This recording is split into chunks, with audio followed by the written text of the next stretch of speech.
Even without doing any activity, you can still manifest what you want if you organize these 4 dimensions in one direction and keep it unwavering in that direction for a certain period of time. Now he believes Shiva will do it for him and it will happen. So is Shiva going to come and build your house? No, I want you to understand, God will not lift his little finger for you. What has not happened till now on this planet can happen tomorrow. Human beings are capable of making it happen tomorrow.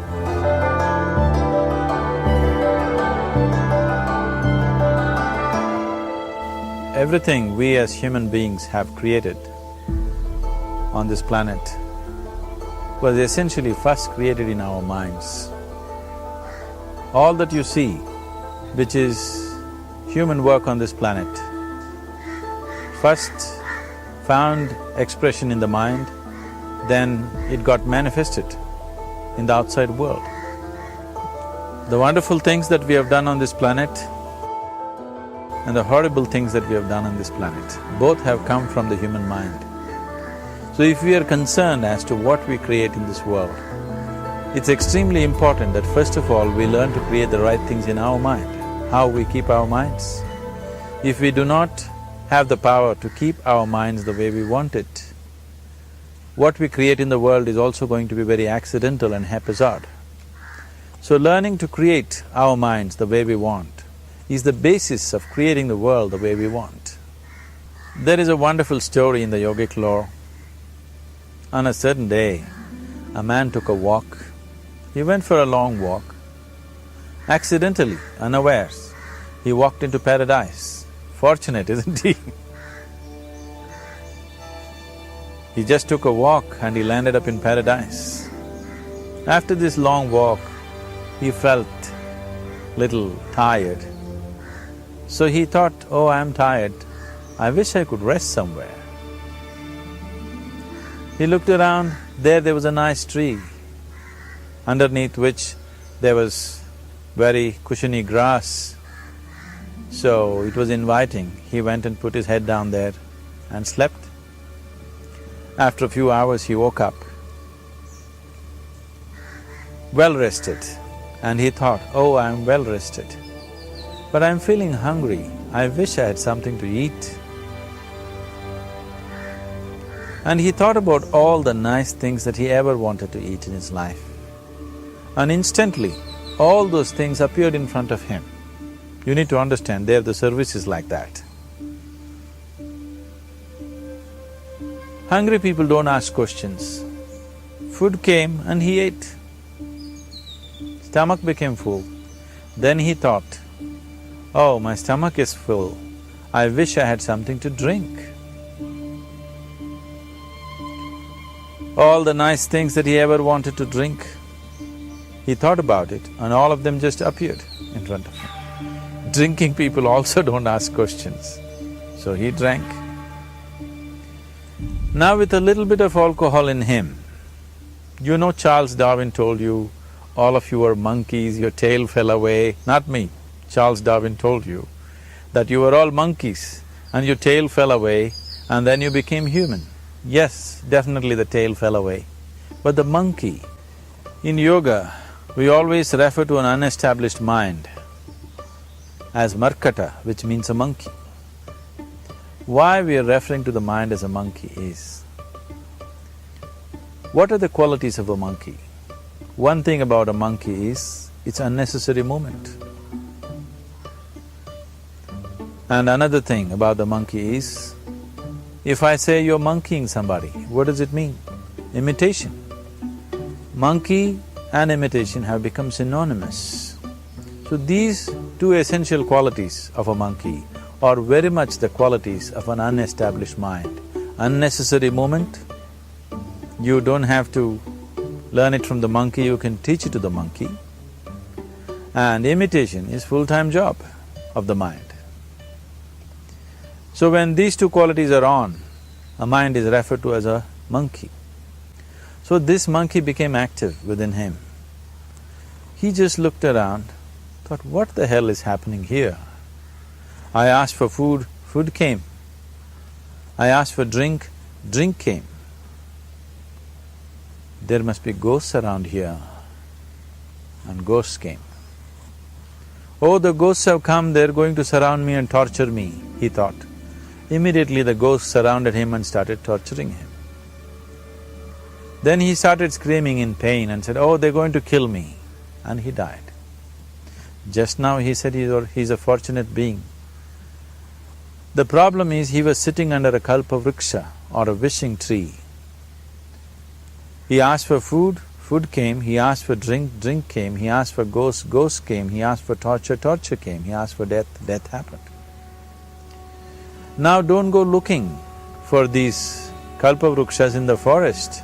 You can barely find a tree these days. A well-established mind, a mind which is in a state of samyukti, is referred to as a kalpavriksha. If you organize your mind to a certain level of organization, it in turn organizes the whole system. Your body, your emotion, your energies, everything gets organized in that direction. Once all these four dimensions of you, your physical body, your mind, your emotion and the fundamental life energies are organized in one direction, once you are like this, anything that you wish happens without even lifting a little finger actually.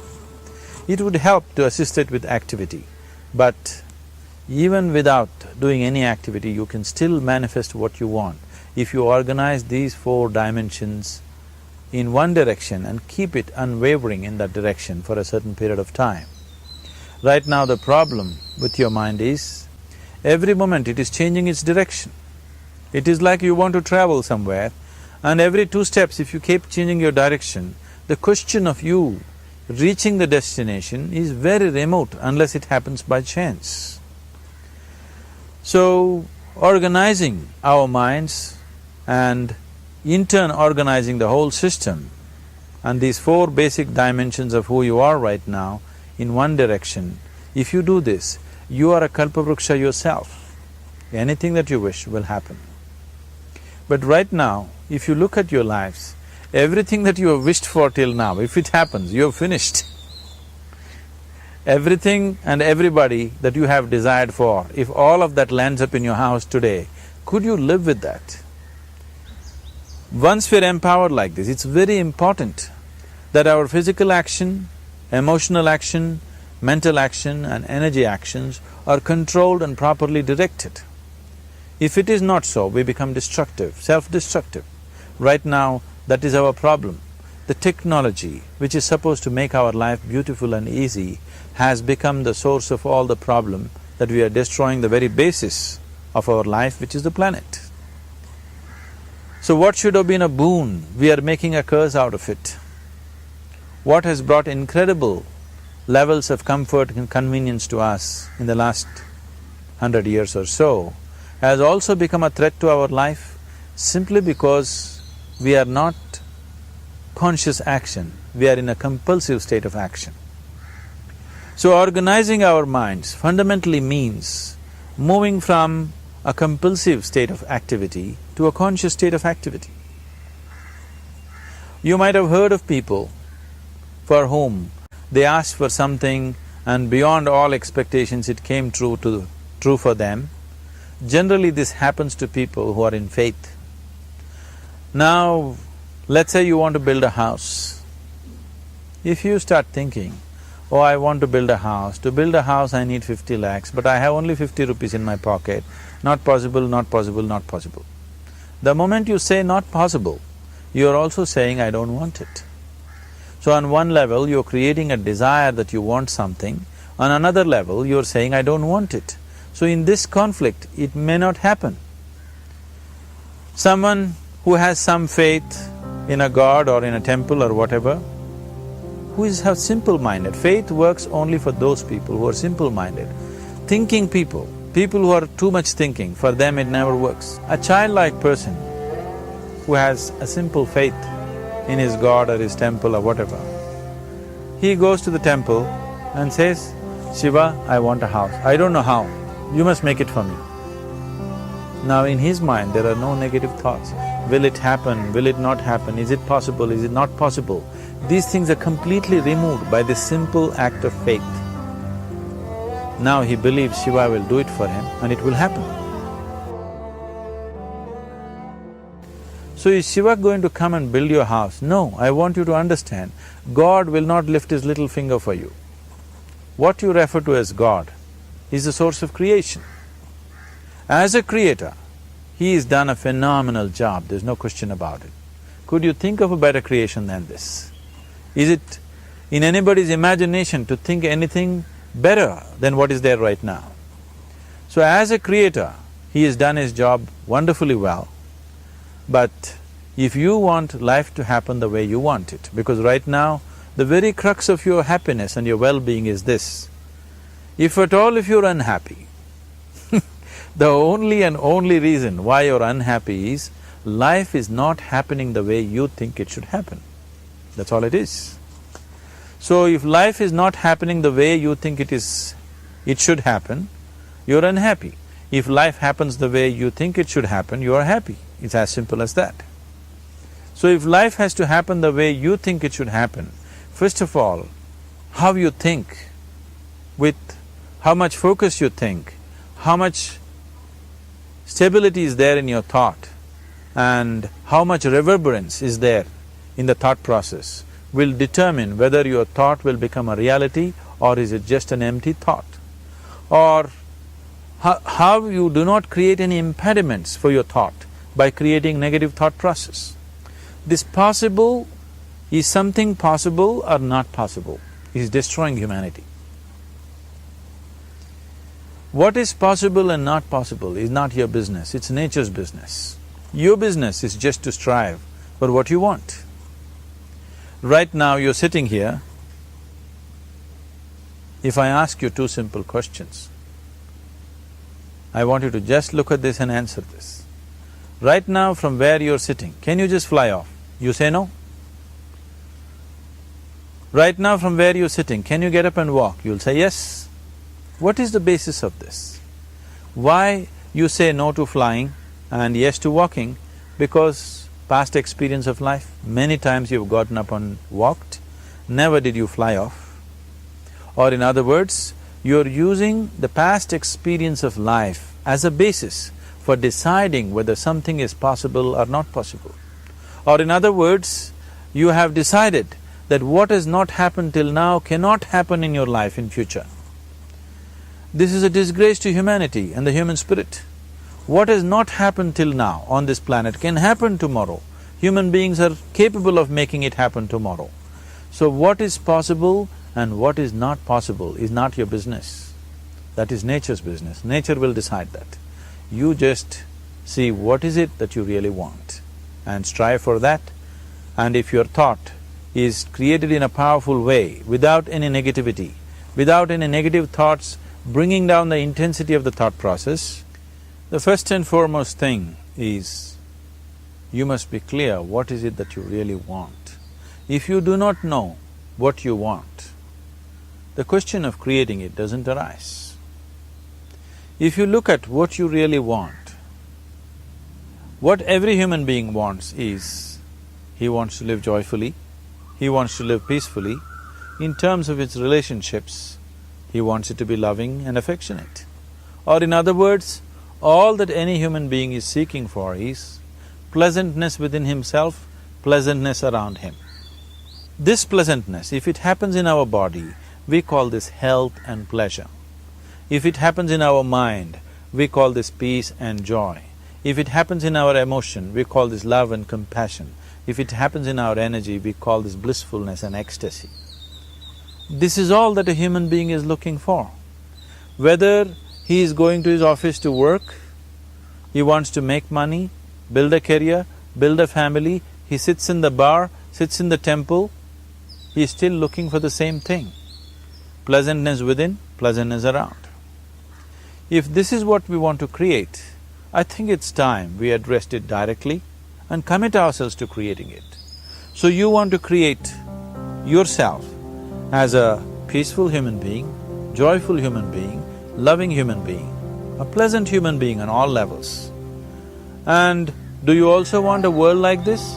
A peaceful world, a loving world, a joyful world? No, I want greenery, I want food. When we say a joyful world, that means everything that you want has happened. So this is all that you're looking for. So all that you need to do is commit yourself to creating it, to create a peaceful, joyful and loving world, both for yourself and everybody around you. Every day in the morning, if you start your day with this simple thought in your mind, that today, wherever I go, I will create a peaceful, loving and joyful world. If you fall down 100 times in the day, what does it matter? For a committed man, there is no such thing as failure.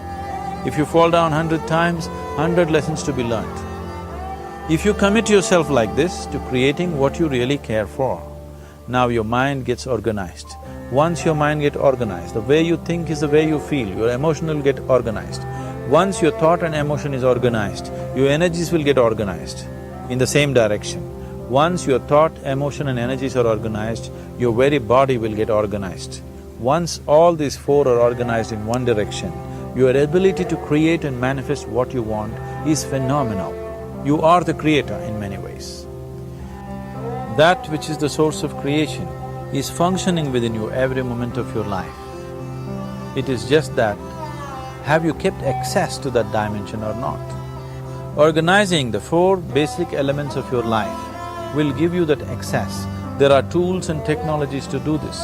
The whole science of yoga, the whole technology that we refer to as yoga is just about this, transforming yourself from being just a piece of creation to become a creator.